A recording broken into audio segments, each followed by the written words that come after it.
Eu acredito que nós vamos ter uma noite marcante. Então eu queria dizer para vocês que eu venho lá de São Paulo. Eu nasci ali perto do Jardim Campanário, Diadema, um lugar bastante, uma comunidade, como se diz hoje. Sou o mais velho de 5 irmãos, filho de um pai alcoólatra. Os meus pais se casaram muito cedo e também o meu pai nos abandonou muito cedo. E as experiências que tivemos no primeiro lar foram muito duras, muito difíceis mesmo. Perguntado hoje, num outro trabalho que fizemos com jovens, adolescentes, eles falaram assim: Agnaldo, quando é que você teve a sua primeira vocação, o seu primeiro chamado para alguma coisa? Eu disse assim: olha, o meu primeiro chamado foi quando a minha mãe, já sem o meu pai, nós fomos chamados para uma mesa e a minha mãe pegou uma banana e falou assim: nós vamos dividir tudo que nós temos hoje na casa. Então eu falo assim: eu não passei fome, mas nós dividimos uma banana entre 4 irmãos, eu e a minha mãe. Foi um tempo muito difícil. Então meu primeiro chamado foi, ao ver aquilo, eu falei: preciso ajudar a minha mãe a compor aqui a receita, o orçamento, a comida da casa. Isso eu tinha 12 para 13 anos, então fui fazer o quê? Engraxate, fui engraxar sapato, fui vender laranja na feira e fazer carretos. Naquele tempo as mulheres e os homens também iam à feira para fazer sua feira, e a gente tinha um carrinho de rolemã ali, um carrinho, né? Colocava a compra, ia longe, e o preço não era nem que nem Uber, estava determinado, né? A pessoa dava o que queria, pedia alguma coisa, quanto que é? A gente pedia alguma coisa. Esse primeiro momento, ele foi muito traumático, porque vivendo essa carência absoluta mesmo, de algumas necessidades básicas, mas a maior carência que a gente teve naquele primeiro momento no meu lar foi de cuidado, foi de amor. O meu pai tinha, assim, realmente uma questão de álcool, e ele era um alcoólatra violento, um homem muito violento. Então, muitas vezes, apanhamos sem saber do que estava apanhando. E o meu pai chegava alcoolizado, ele batia muito na minha mãe, nos meus irmãos, batia assim na gente de uma forma assim, muito complicada. Eu disse assim: eu já apanhei de corrente de amarrar cachorro, de corda, de várias formas assim, muito brutal. E essa forma de tratar, ela cria uma coisa chamada ódio. Eu odiei muito o meu pai, pela forma, principalmente, como ele tratava a minha mãe. Então, aquilo era sendo alimentado assim: um dia eu vou acertar as contas, um dia eu vou crescer, um dia eu vou resolver essa questão. E esse primeiro momento, algumas cenas que ficam, né, que produzem feridas assim profundas. Filho de bêbado vai ser bêbado. E era verdade, a gente tinha lá um dia que sabia que o pai ia chegar e que era o dia do pagamento. Então tinha que correr no bar do lado da casa para tentar fazer ele não chegar lá e pagar a caderneta que estava devendo e não sobrar muita coisa para entrar.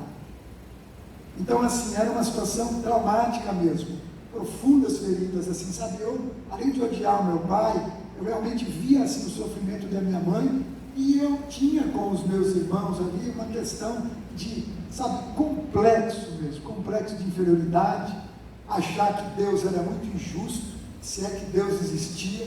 Por que assim, a gente passa por essas coisas? Por que alguns têm algumas coisas e outros não têm? Por que uns têm alguns privilégios, outros não têm? E era uma comunidade assim, e uma vida assim, uma vida bem difícil, bem complicada. Mas eu me lembro que no meio dessa questão de dor profunda, de uma família bem assim, né, destruída, uma família complicada, a minha mãe lembrava que eu sonhava demais. Mesmo com essa idade pequena, 12, 13 anos, eu queria ganhar na loteria. Sabia que não podia nem jogar, mas eu quero ganhar na loteria, eu quero comprar uma casa para minha mãe. A gente queria ter uma casa, era a ajuda do vizinho, era a ajuda da avó, era a ajuda do tio, a gente vivia de muitas ajudas porque era uma família grande. A minha mãe lavava roupa para time de futebol e a gente tentava então fazer algumas coisas, como eu já disse. E nesse ponto também, então você vai alimentando aquelas coisas assim, né? Puxa, filho de Deus vai ser breve. Era uma coisa de, sabe, um complexo mesmo de inferioridade e revoltado, era muito revoltado. Mas além disso eu sonhava bastante. E a minha mãe, uma pessoa analfabeta, ela não sabia nem escrever o nome dela, mas ela tinha uma sabedoria profunda, uma mulher de fogão e de tanque. Mas ela me ensinou a maior coisa, sabe, da minha vida. Ela me ensinou, ela falava assim: Aguinaldo, sonha, meu filho, trabalhe pelo seu sonho. Sonha, meu filho, trabalhe pelo seu sonho, seja honesto. E eu realmente percebi de que aquilo que a mãe falava de ser honesto grudou. Aquilo de ser honesto era uma coisa assim, do que hoje a gente fala de princípios, valores. Era uma coisa muito, muito especial, muito forte para mim. Eu queria ser uma pessoa que ia vencer na vida, para dar conforto à minha mãe, para dar tranquilidade à minha família. Então, logo também assim, né, depois da feira, depois do engraxate, eu fui já rapidamente também procurando algum emprego. E lá com 14 anos de idade, eu estava entrando numa fábrica para trabalhar. 14 anos. Hoje não pode, né? Naquele tempo podia. Eu tenho 59 anos. E aí, eu entrei como aprendiz de arquivista. Eu ia aprender a arquivar papel. E foi uma experiência muito boa, porque com isso já começou a ter um dinheiro, um salário, e ajudar a mãe e ajudar os irmãos. Fiz muita coisa assim, sabe, difícil. Muita coisa difícil. Um pai que trai, um pai que bate, um pai que judia, um pai que mente, um pai que engana. Então, quando algumas pessoas, mais tarde, vieram falar para mim alguma coisa assim de fé, e aí algumas que não conheciam a minha história, vieram falar de um pai amoroso. Eu falei: isso é mentira. E se você pudesse imaginar alguém falar assim: olha, Deus é teu pai, eu não quero esse Deus, porque ele mente, engana, bate, faz um monte de coisa que não deveria fazer. Então, esse é o primeiro tempo da nossa infância, da nossa família. Minha mãe sofreu muito, muito. Me lembro uma cena que assim, sabe, marca você. O meu pai chegou muito, muito alcoolizado, e ele foi assim, já cambaleando lá, e foi deitar. E a minha mãe foi esquentar uma chaleira de água. Ela estava esquentando uma chaleira de água quente para jogar na cabeça do meu pai.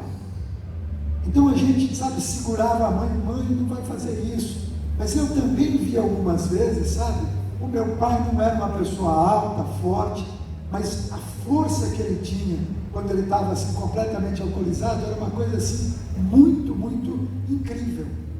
Então às vezes ele quebrava as poucas coisas que a gente tinha, e a gente ficava escondido num quarto, um monte de, porque eu sou mais assim, é tudo diferença de um ano, né? Então assim, nós ficávamos um monte de gente agarrados na mãe, segurando uma porta para o meu pai não entrar no quarto.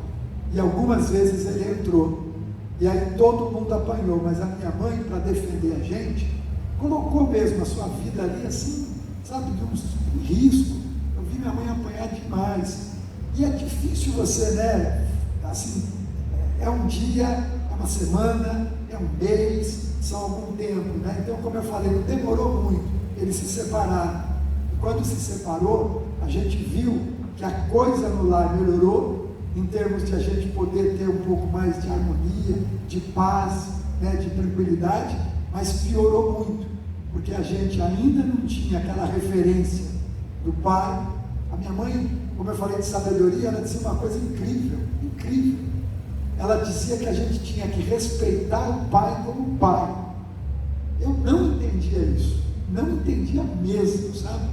Mas a gente era repreendido por ela, sabe, falar mal do pai, falar assim, ele não pode fazer isso, não tem como fazer isso, não pode. E aí ela não deixava, não reprimia: ele é o teu pai, menino, ele é o teu pai. Então eu não compreendia muito isso. Isto é uma primeira parte da nossa história e da nossa vida familiar.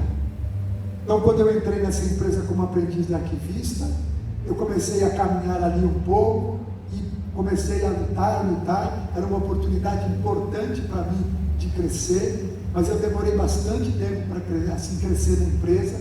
Outra coisa que nos faltou bastante, não era só a questão de recursos, era uma questão também da referência de pai. Então, nos estudos, na primeira série, eu fui muito bem, mas eu não tinha uma base boa, né? Então, assim, depois para ir para o ginásio, foi meio sofrido, e eu não pensava, não tinha direito assim de, então era falta, era longe demais. Me lembro de uma cena, outro dia eu estava comentando com meus filhos, assim que, puxa vida, a gente ia para uma escola no ginásio longe, e daí eu tinha que fazer assim, escolher se eu ia ou voltava de ônibus, porque a gente tinha um passe, e aí era um só, ou para ir ou para voltar. Eu estava compartilhando com as pessoas que assim, a gente saía do trabalho, ia para a escola, e da escola ia para um ponto de ônibus, e esse ponto de ônibus esperava o último ônibus, chegava em casa bastante cansado, e aí no outro dia tudo de novo. Então às vezes eu escolhia ir de ônibus e às vezes eu escolhia voltar, a maioria das vezes voltar. Mas é a história de muitos de nós. Você tem a sua história, cada um de nós tem uma história, e a gente com certeza, né, algumas são melhores, outras são piores, e a gente vai ter os mais e menos na vida. Na vida a gente tem mais e menos, todo dia, toda semana, e hoje realmente. Então a gente está contando um pedaço desse primeiro momento da família, onde foi muita dor, muito sofrimento, mas também a minha mãe foi pai, sabe, ela fez tudo que ela pôde para criar a mim e os meus irmãos dentro de valores, dentro de princípios, dentro de pessoas que lutariam com a vida e buscariam ser felizes e buscariam realmente fazer o melhor para a nossa família. E Jesus de Nazaré disse: basta o seu mal ao próprio dia, e que realmente assim a tristeza, a dor, a desgraça pode durar um tempo, mas certamente virá um outro tempo, com o amanhecer, com a esperança de um novo dia, de um novo tempo. Então eu queria dizer para vocês que naquela empresa que eu fui aprendiz de arquivista, eu caminhei mais um pouco, fui encontrando algumas posições, mas aconteceu algo que ia mudar a minha vida nessa primeira empresa, no primeiro emprego. Eu tinha recebido o convite para sair daquela empresa, para ir para uma outra empresa, mas houve uma transição entre a minha saída e a chegada de uma jovem. Para trabalhar no lugar que eu estava deixando, veio uma moça chamada Tatiana. Foi pouco tempo, talvez ali um mês, um pouco menos até, mas a gente, sabe, assim, se olhou e realmente assim a gente estabeleceu alguns contatos. E eu comecei a tentar conhecer a Tatiana, e ao tentar conhecer a Tatiana, eu vi que a Tatiana tinha uma história de vida um tanto parecida com a minha. Uma pessoa humilde, de lugar simples, um pai alcoólatra que felizmente não era violento, ficava muito bonachão, contava piada, né? Mas era uma pessoa alcoólatra também. Mas a Tatiana era de uma família assim, né? Romenos, húngaros, alemães, italianos. Então era essa a origem da Tatiana. Eu tentei falar para ela que Cajaíba era espanhol, era português, não deu certo. Eu disse assim: olha, é Lampião com índio mesmo. Os meus pais vieram do Nordeste, a minha mãe de Alagoas, meu pai da Bahia. E daí eu percebi uma coisa incrível, que ao começar a conversar com a Tatiana, ela tinha também terminado o noivado e estava um pouco decepcionada emocionalmente. Eu tinha terminado o noivado, a única namorada, e realmente assim, sabe, me preparando assim, jovem, muito jovem, mas me preparando assim para ficar noivo. E ela disse assim: Aguinaldo, eu gosto de você como meu irmão. Eu falei: o quê? Como meu irmão, Aguinaldo? E aí eu estava também bastante decepcionado com a questão sentimental. E a Tati falou uma coisa para mim que era inacreditável, parecia mágica. Mágica é coisa que as pessoas ensaiam, fazem, treinam, mas não é realidade, não é? Mas parecia. Ela falou para mim assim, que ela tinha, quando eu perguntei para ela, a gente começou a se conhecer, e eu falei assim, Tati, como é que é seu pai? Terminou isso, terminou aquilo. E ela falou para mim assim, Aguinaldo, apesar de tudo isso, lembra da questão de complexo, de verdade, essas coisas, eu falei, apesar de tudo isso, eu tenho paz. Parecia uma palavra mágica para mim. Você tem paz? Como você tem paz?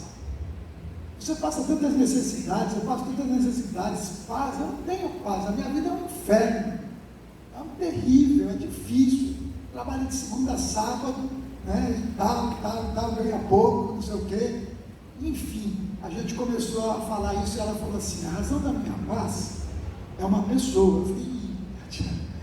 Eu estava começando a querer me aproximar, então já olha as decepções e fala assim, uma pessoa, que é isso? Ela falou, a minha paz é uma pessoa, ela se chama Jesus de Nazaré.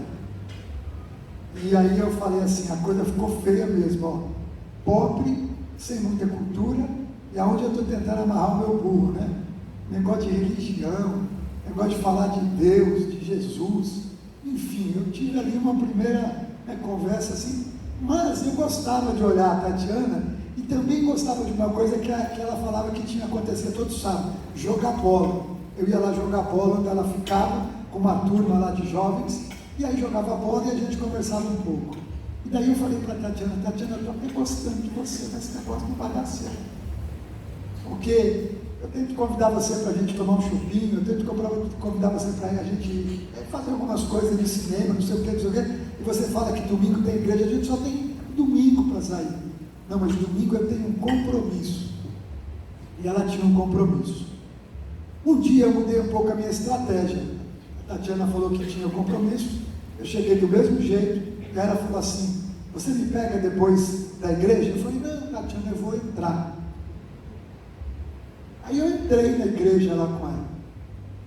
E realmente assim foi uma coisa diferente. A pessoa falou por muito tempo, eu achei longo demais, mas eu gostei muito do que ele falou, porque ele falou algumas coisas que faziam sentido para a minha expectativa de vida, de esperança, de alegria, de paz, de alguém que você pode se relacionar. Mas a gente tem os nossos mecanismos de defesa, não tem? Acabou o serviço lá. Daí ela chegou e falou assim para mim, e aí, Aguinaldo, gostou? Foi uma porcaria, Tatiana. A pessoa desrespeita a gente, fica um tempão lá falando, você vem aqui todo domingo e não podemos não tomar um chopinho, não podemos dançar, não podemos ir no cinema, e você vem todo domingo aqui. Não, eu não gostei, foi horrível. Mas aquela semana foi uma coisa diferente para mim. Eu ficava pensando, relembrando as palavras daquela pessoa, aquela preleção e tudo mais. Bom, chegou no outro domingo, eu fui parar, ela falou, você vem me pegar depois do culto? Eu falei, não, eu vou entrar. E ela falou assim, mas não gostou e vai entrar? Vou entrar, vou ver aqui como é que é, não sei o quê. Bom, por que isso é relevante e importante? Porque de verdade, naquela segunda vez que eu entrei naquele lugar, a mensagem que eu ouvi, uma mensagem simples, mas de amor, de esperança, de que tinha paz. Então eu disse assim, olha, eu não sei, Deus, se tem jeito para realmente algumas questões que eu tenho dentro de mim. Mas se você existe, eu quero entregar a minha vida, eu quero entregar os meus sonhos, as minhas angústias mais secretas, eu quero entregar para você. E aí eu tomei uma decisão. E depois de um tempo bem curto de novo, em dezembro, dia 7 de dezembro de 1985, a gente estava casando. O meu pai fez, a minha mãe fez mesmo, a mulher mais infeliz do mundo. Eu tenho 59 anos, o meu pai faleceu com 56, a minha mãe com menos de 50. Sofrimento, dor, muitas coisas. Eu fiz o funeral do meu pai. E quando eu casei com a Tatiana, eu me lembro muito bem que a gente deu as mãos assim numa passagem de ano, E nós fizemos uma prece, uma oração assim: Deus, nós queremos ser uma só carne, nós queremos descobrir o milagre de dois serem um. Mas se casamento é aquilo que meu pai teve, eu não quero. Se casamento é o que o pai da Tatiana tem com a mãe da Tatiana, a gente não quer. Então nós entregamos a nosso sonho, nossa vida, a nossa vontade de casar, falando assim: Deus, cuida do nosso casamento. Dia 7 de dezembro agora, desse ano, nós vamos fazer 34 anos de casados. Eu sou um homem feliz, plenamente feliz. Tenho 2 filhos maravilhosos, o Bruno e a Larissa. Tenho 2 netinhos, um de 9 anos em novembro e a Sofia de 4 anos em maio. E realmente a nossa família é família. A gente se ama, a gente se quer bem. A gente, como toda família, tem as nossas lutas, as nossas diferenças, mas aquela questão da primeira família destruída, judiada, um monte de coisa, reconstruímos uma outra família. Então aí, casados em 85, eu já estava trabalhando há 2 anos numa outra empresa chamada Engemed. Em 89, já há alguns anos, outubro de 89, nós íamos tomar juntos uma outra decisão muito importante na nossa vida. Depois de alguns anos, teve uma situação na empresa, eu havia ganho 10% da empresa por resultados, desempenho, um monte de coisa em 86. Em outubro de 89, eu cheguei para um alemão, Plínio Branco, e falei assim: Plínio, eu vou montar o meu negócio, eu vou sair em janeiro. Ele me chamou e me disse: Aguinaldo, contou toda a história da Engemed, de búfalos, de fazendas, de mel, de um monte de coisa, e disse assim: Aguinaldo, eu tenho outras questões para resolver, e você disse que vai embora, você disse que queria ser sócio, sócio é quem tem 50%, Aguinaldo, eu vou te vender os 90% da empresa. 90% da Engemed valem $1 milhão. E eu disse assim: está fechado, me dá condições de te pagar. Eu confiava nele, eu sabia que ele estava fazendo uma proposta assim, justa, correta. Depois eu descobri que tinha um valor assim bem maior do que eu imaginava, mas era justa, era correta, era a oportunidade da minha vida. E quando você nunca teve nada na vida, eu tinha a Tatiana, um apartamento com 28 anos para pagar, 2 anos pago, BNH na época, né? E um Corsel 2. Esse era todo o nosso patrimônio ativo, quase todo. Havia um ativo que eu não tinha percebido direito, mas que era o nosso maior ativo. Nós já tínhamos uma caminhada com Deus, um relacionamento com Deus. A gente aprendeu a chamar Jesus de papai, falar: papai, está doendo, está difícil, me ajuda. E às vezes também falar assim: papai, muito, muito obrigado por esse filho lindo, maravilhoso, por esse relacionamento aqui de amor, de carinho. E eu tenho tentado até hoje me esforçar muito, muito para fazer a Tatiana a mulher mais feliz do mundo. Nós nos amamos muito, uma fotógrafa, artista, né? E assim, uma pessoa assim, de muita resignação, muita superação, extraordinária. Olha, hoje estava mostrando aqui para o Randolfo, né, e para a Regina, eles entraram, a nossa filha mora no exterior, e eles entraram numa casa lá, e a gente estava vendo como a nossa filha, o que ela recebeu. Quem recebeu alguma coisa dá. Ela é uma mãezona com as crianças, fazendo surpresa do quarto, porque a Tati fez isso, pôde cuidar deles. Bem, compramos a empresa em 90, janeiro de 90, donos, eu e ela, de uma dívida de $1 milhão. Essa empresa tinha 8 funcionários, essa empresa cresceu, mudou. Hoje, aquele tempo lá, né, nós em 90, por aí, nós tínhamos por volta de, sei lá, $1,5 milhão, 2 milhões, não sei a moeda, não lembro, de reais de receita. Foram uma promessa para pagar em 10 vezes, nós pagamos em 22 vezes, pagamos bastante juros, e era dólar, eu ia, vamos dizer assim, fazer conta, aumentava, mas realmente, um outro momento assim marcante, a gente aprendeu a consagrar o nosso casamento a Deus. Então, para lidar com os negócios, para ver, puxa, nunca tive nada, uma empresa, imaginava que ia vender tudo, ia sobrar alguma coisa para nós, enfim, daí nós consagramos a empresa a Deus. Tem um verso na Bíblia que eu gosto muito, Deuteronômio 8:18, diz assim: antes te lembrarás do Senhor teu Deus, porque é Ele que te dá a capacidade de produzir riquezas. Eu imaginava muito que produzir riquezas era $1 milhão, eu queria pagar o alemão, era isso, mas eu estava muito enganado, porque eu pude ver que realmente, claro que $1 milhão é muito dinheiro, mas eu percebi que haviam coisas que transcendiam a parte financeira, a parte de dinheiro. Então, quando nós decidimos consagrar a empresa a Deus, e quero dizer uma coisa para vocês muito relevante, sabe, eu aprendi que você pode ter uma boa motivação, uma boa intenção, mas você chega e fala assim: olha, eu quero entregar alguma coisa para Deus. Há uma outra visão, um outro olhar, uma outra perspectiva, que é Deus receber aquilo que você está dando. E nós tivemos absoluta certeza de que Deus recebeu a Engemet, porque nós consagramos a Engemet para servir o reino de Deus. E nesse âmbito, dessa forma, a empresa começou realmente a prosperar bastante. Muito trabalho, muita dedicação, muita gente competente. E a empresa cresceu bastante.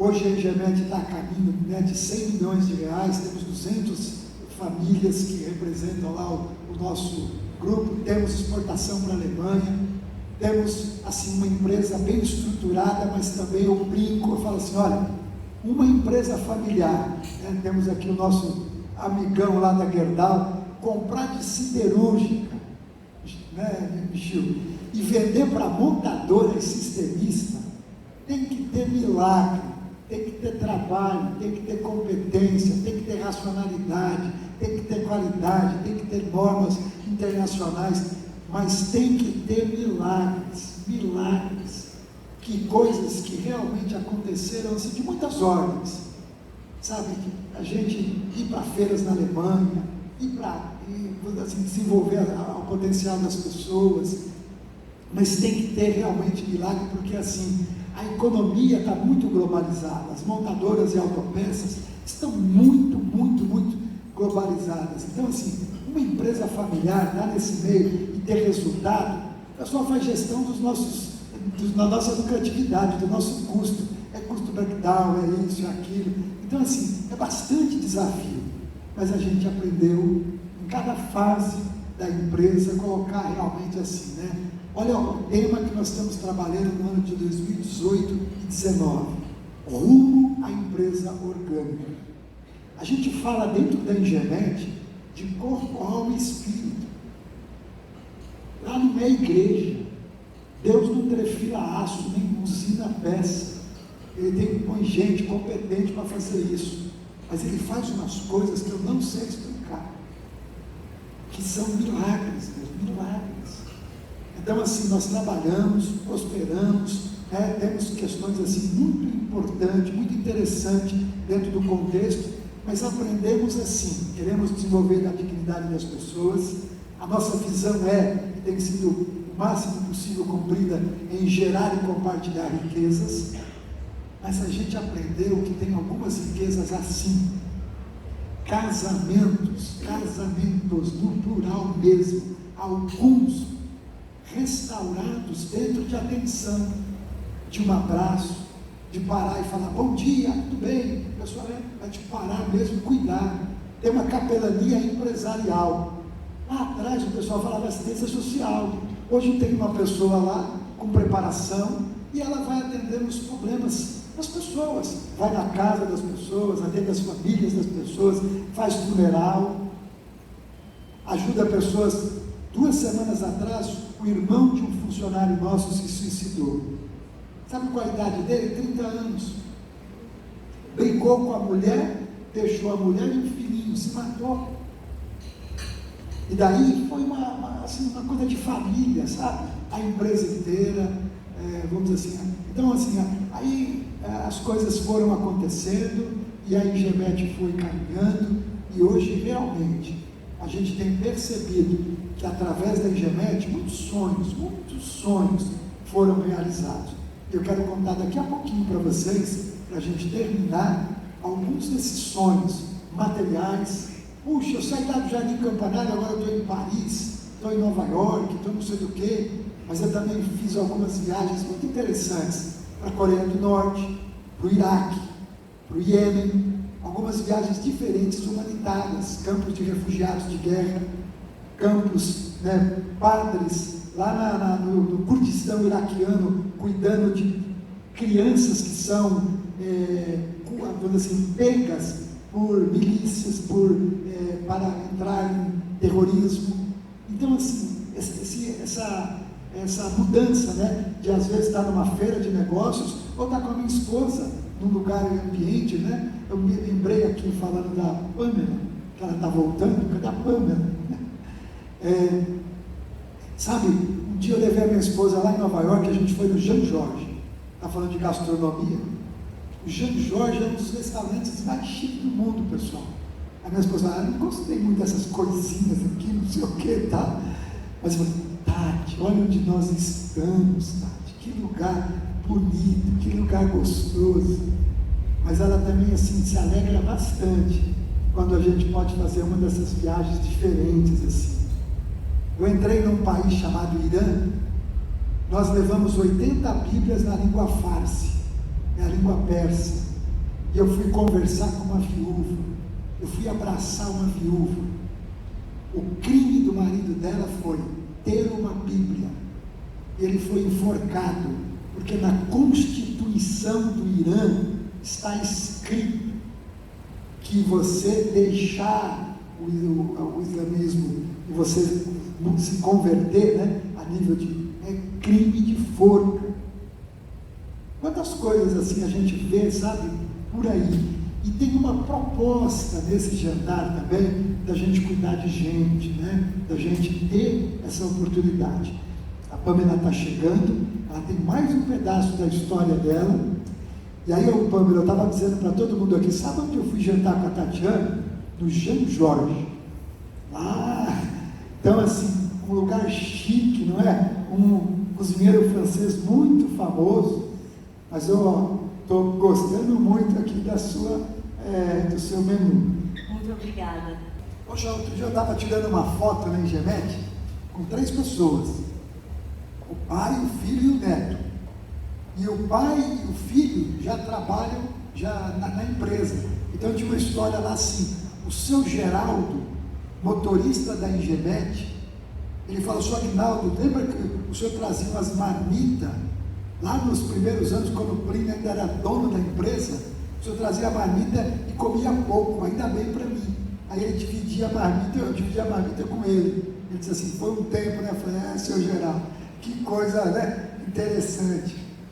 Gerar e compartilhar riquezas, pessoal. Tinha muitas coisas para compartilhar com vocês, mas eu vou resumir aqui uma história. Houve um momento na nossa história da Ingemet, que em março agora, no dia 15 de março, 47 anos, não é toda a minha história lá, 83, depois 89, 90 compramos, mas houve um tempo lá, onde nós abrimos uma vaga de porteiro. Abrimos uma vaga e queríamos contratar um porteiro para a nossa fábrica. E aí a moça do departamento pessoal foi lá e falou, senhor Aguinaldo, pode pegar parente? Eu falei assim, por quê? Ela falou, olha, a pessoa que está se candidatando à vaga tem o seu sobrenome. Eu falei, olha, tinha um tio que falava assim, Cajaíba, se for famoso, gruda lá e vai ter, mas se for picareta, não tem jeito de falar que não é parente. Cajaíba não dá, é parente. Eu falei assim, Cajaíba? Falou, é. Gente, quando eu olhei a ficha assim, estava escrito João Marques Cajaíba. O meu pai foi pedir emprego na minha empresa, na Avenida Henry Ford, na Moca. Eu disse para vocês que eu odiei o meu pai, eu odiei muito o meu pai. E aí, gente, tem coisas que a gente resolve, né, com o nosso esforço, com a nossa vontade, com a nossa razão. E eu costumo dizer assim, tem coisas que não dá para resolver assim. Trocar ódio por perdão, tem que ter Deus no meio, porque não dá, sabe, é muito complicado. Eu tinha lembranças profundas, marcas profundas, e já tínhamos muitos e muitos anos sem nos ver. Então assim, eu falei para a moça, olha, eu quero entrevistá-lo. E eu naqueles momentos já tinha uma caminhada com Jesus, já tinha uma caminhada com Deus, já tinha experimentado algumas coisas de amor e perdão, mas eu tinha mesmo naquele momento um desejo humano muito forte de humilhar o meu pai, nem que fosse por alguns segundos, minutos, e depois realmente assim, né, resolver. Mas o que aconteceu? O meu pai entrou na sala, nós cruzamos o olhar, e aí eu fui direto assim, sabe? Uma mudança pela graça, pela bondade, pelo amor de Deus. Eu falei assim para o meu pai, pai, eu te amo e eu te quero bem. E isso, sabe assim, a gente congelou, frisou, como diz a molecada aí, frisou mesmo, assim, né? E eu pude, não foi naquele dia, nem naquela semana, nem naquele mês, nem no primeiro ano, ele trabalhou algum tempo com a gente, teve um derrame na portaria da fábrica depois de um tempo, eu fiquei cuidando do meu pai um tempo, e depois vinha fazer o funeral do meu pai, como eu falei para vocês, mas eu aprendi que, olha, perdão você pede para vivo, porque senão vai dar assim, uma situação de remorso, de problema, você não vai conseguir consertar. Os meus irmãos não tiveram essa oportunidade, e eu realmente pedi perdão para o meu pai, ele pediu assim, de uma forma, do jeito dele, né? E eu fui conhecer a história do meu pai, quando nesse momento de enfermidade, ele começou a contar a história. Ele falava assim, em Brejões na Bahia, ele não podia plantar café, ele só podia abrir um buraquinho lá, ele abriu as covas, a cova para plantar café. E um dia ele saiu de lá e veio para cá, cidade, com a história de, né, muita gente que acontece isso para cá, não é para São Paulo. E aí nós tratamos isso, então foi um tempo de, sabe, de perdão, de restauração, e eu realmente me identifico muito com a história de José, porque eu vi realmente Deus, a graça, o amor de Deus, me dando uma oportunidade de em vida resolver um assunto muito profundo, muito difícil para mim. Então, a geração de riquezas na Engemet são vidas, muitas vidas mesmo, sabe, que a gente teve assim, de dar atenção, de cuidar, de se preocupar. Como você acha que um funcionário vai trabalhar na qualidade, na produtividade, quando o filho dele, por exemplo, é preso com drogas, e está sendo um aviãozinho lá, e a gente apoia, a gente ajuda, e a gente não sei o quê, aquele funcionário entende que a gente está cuidando de gente. Então, assim, isso é muito comum. Então, nós fizemos realmente um ambiente na empresa, e temos procurado fazer isso, que é realmente para a gente também ter justiça, e a gente não é justo, é difícil, mas para a gente ter valores e aderência daquilo que a gente crê e que a gente vive. Através da Engemet e dos resultados da Engemet, eu e a minha esposa pudemos realizar alguns projetos muito bacanas. Eu queria dividir com vocês, por exemplo, a primeira carreta de saúde móvel de toda a América Latina. A Engemet doou para um projeto chamado CIES. O Dr. Roberto Kikawa foi assassinado em outubro do ano passado, uma dor profunda, mistério, não entendemos. Mas através daquela primeira carreta doada pela Engemet, no ano de 2017, o projeto CIES atendeu 1,5 milhão de pessoas. Só tabela SUS, fazendo gestão na saúde e em população vulnerável e carente. Centros cirúrgicos. Pessoas saem das carretas enxergando pela cirurgia de catarata, teve reportagem em vários canais, e eu fiquei pensando uma coisa, não é? Eu encontrei o Dr. Roberto depois de uns 3 anos que a gente tinha feito a primeira doação, lá em 2006, 2007, por aí. Eles ganharam o projeto, o melhor projeto social do Brasil. Estava a Ana Moser, o Lar Grael, Fundação Gol de Letra do Raí, Afrorec, tudo competindo com a Carreta. Quando a Carreta ganhou, eu sei assim, o Roberto ficou assim, olha como era um prêmio da Fundação Schwab da Suíça. O Roberto falou em 6 fóruns mundial, Fórum de Davos, Fórum da Argentina, e o projeto virou uma coisa linda, bonita, extraordinária. Através dessa carreta que a gente doou lá atrás, depois fomos fazendo outras coisas, o Roberto me chama um tempo e fala assim, minha filha mora nos Estados Unidos, na cidade de Atlanta.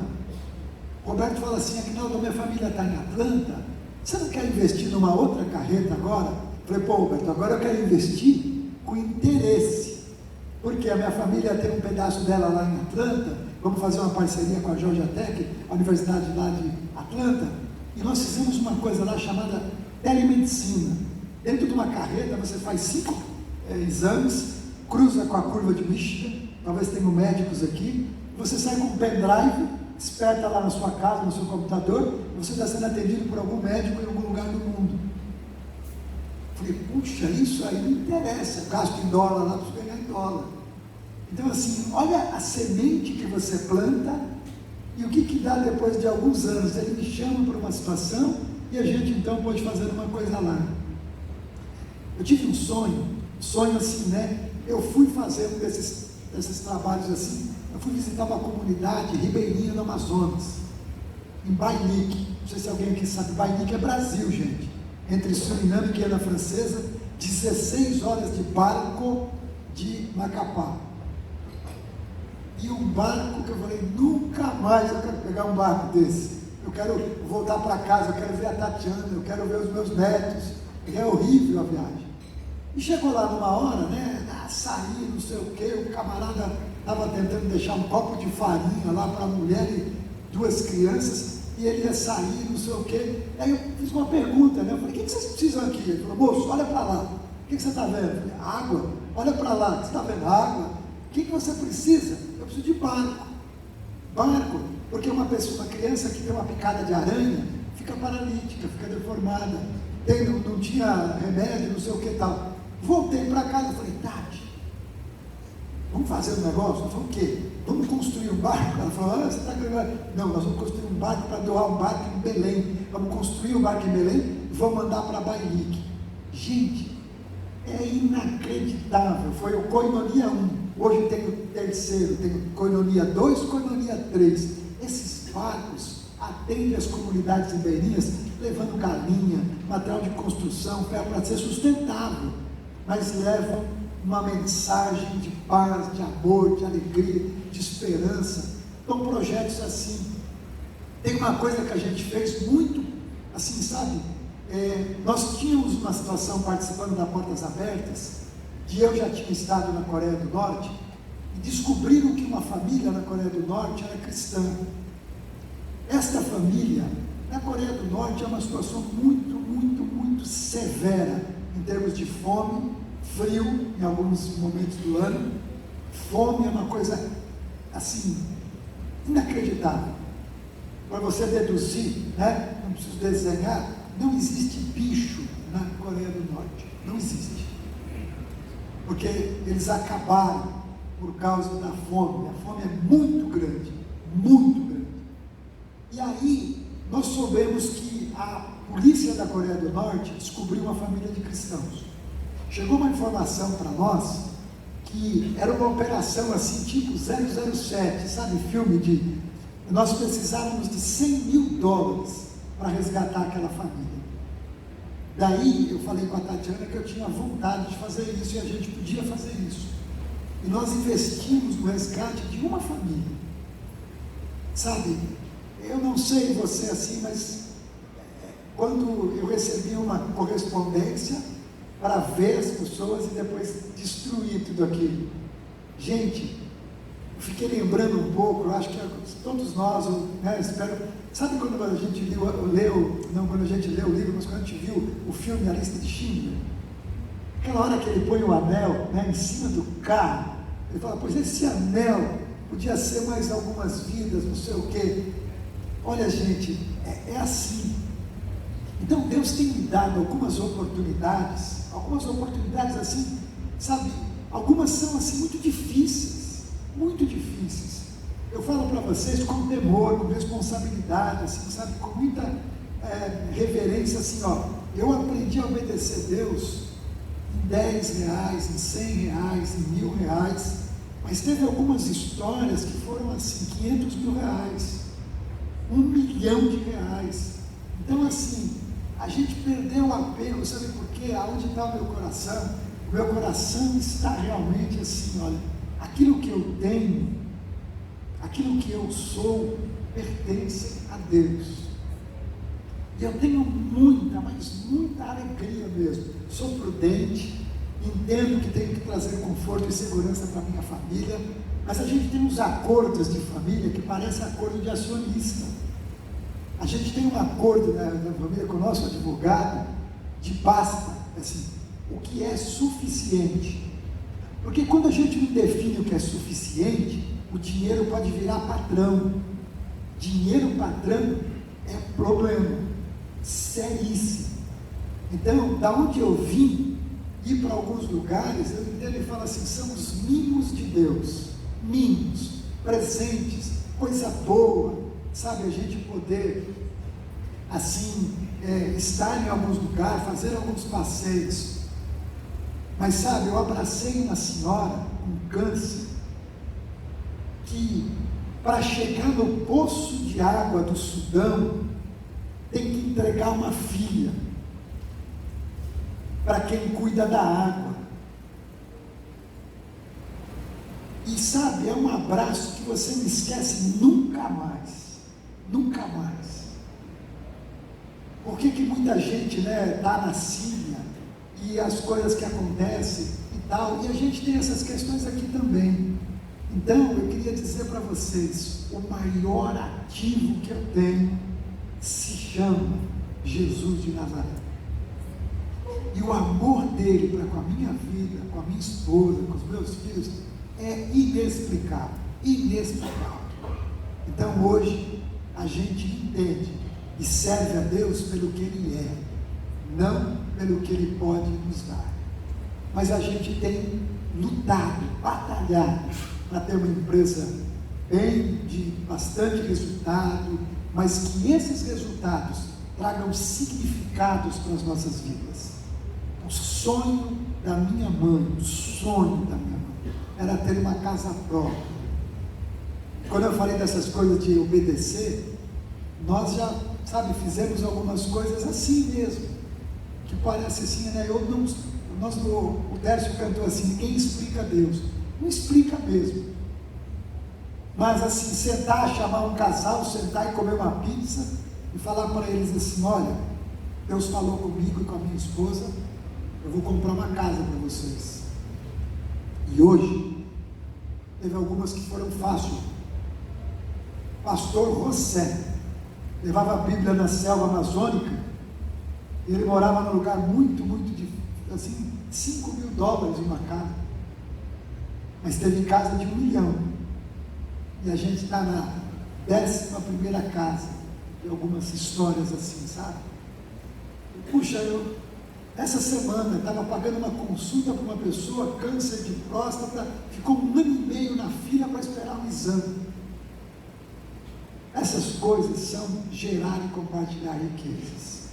E assim eu termino dizendo para vocês, sou um homem feliz, porque tenho realmente um Deus que tem cuidado de mim, da minha família, e peço a Ele, que me dê a capacidade de obedecer, porque quando a gente não tem nada, a gente é muito mais dependente. Quando a gente tem muita coisa, é perigoso, Então assim, muito obrigado pela sua atenção, de ouvir um pouco, né, da minha história. E aí eu queria, depois da sobremesa, A Pamela me ensinou uma coisa hoje. Pamela, vem cá contar essa parte final, mas assim, a Pamela me ensinou uma coisa hoje muito legal. Um dia, no jantar da Donep, não é? Ele fala assim, a sobremesa não engorda, Pamela. Não engorda. Só engorda quem come a sobremesa. Mas eu aprendi uma coisa com ela hoje extraordinária. Sobremesa é graça. A gente não precisa, né, desse algo a mais. Mas vem um presente de Deus assim.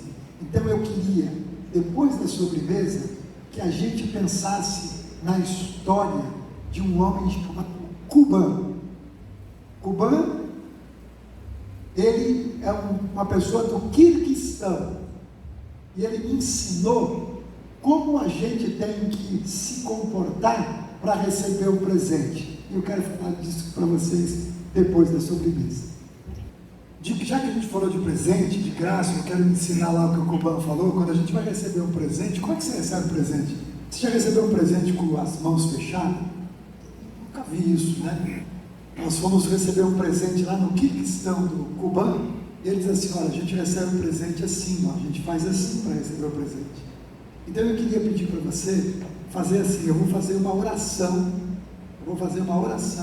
pedindo para Deus abençoar a sua vida, abençoar os seus negócios, a sua família. É um jeito de nós pedirmos a graça de Deus sobre a sua vida. E depois dessa oração, eu tenho uma palavra de desafio para nós, de adesão, de deixar Deus falar com você sobre você olhar para este projeto que já é realidade e vir participar disso também, segundo aquilo que realmente Deus colocar no seu coração, tá bom?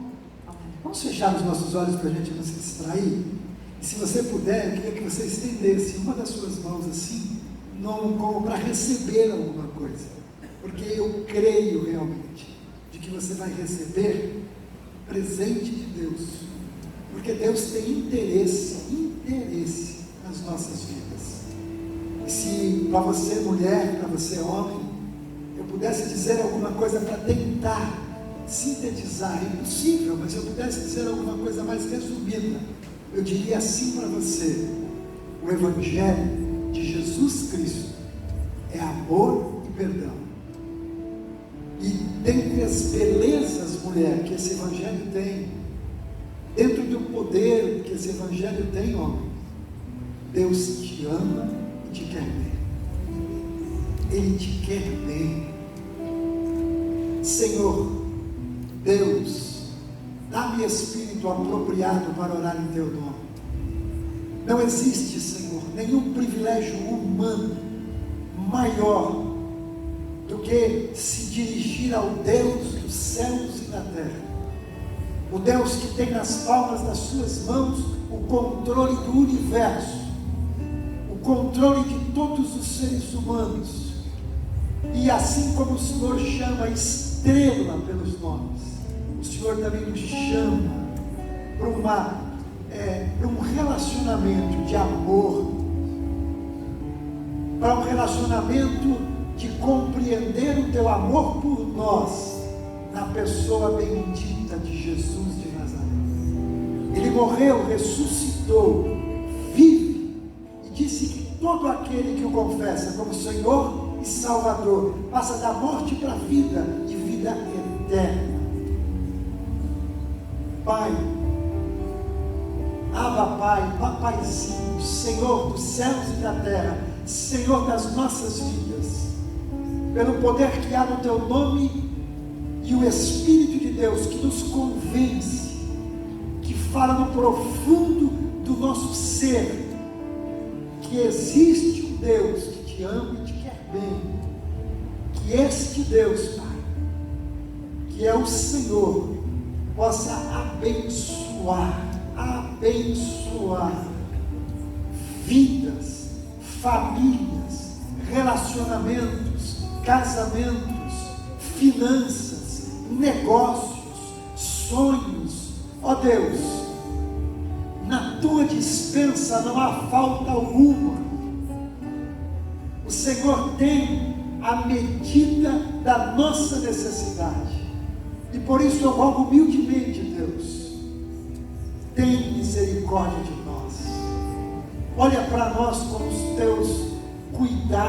nos acolhe nos abraços agora. E que, ó Deus, a angústia mais secreta, a dor mais profunda, a alegria mais plena, possam chegar ao Senhor de cada vida, de cada coração e de cada mente que está nesse lugar. Obrigado, muito obrigado. Sim, foram pessoas que têm um apreço especial, que convidaram essas pessoas para estarem aqui, mas foi o Senhor que as trouxe nesta noite e as colocou nestes lugares. Por isso, Deus, cuida delas. Esta igreja, estas pessoas querem, Senhor, dar o seu melhor para cuidar de gente, porque o Senhor nos amou e nos cuidou primeiro. Obrigado. Aceita a nossa prece, a nossa oração, a nossa intenção sincera, Senhor, de dizer como está escrito na Tua palavra. Assim será, e será assim, para a glória de Deus e para testemunhos do amor desse Deus nas nossas vidas. Eu oro agradecido no nome de Jesus. Amém. Pessoal, muito obrigado. Lembrar dessa noite tão agradável, gostosa, sabe assim, da gente estar com pessoas assim, pensando em vida, pensando em significado, em propósito. Muito obrigado.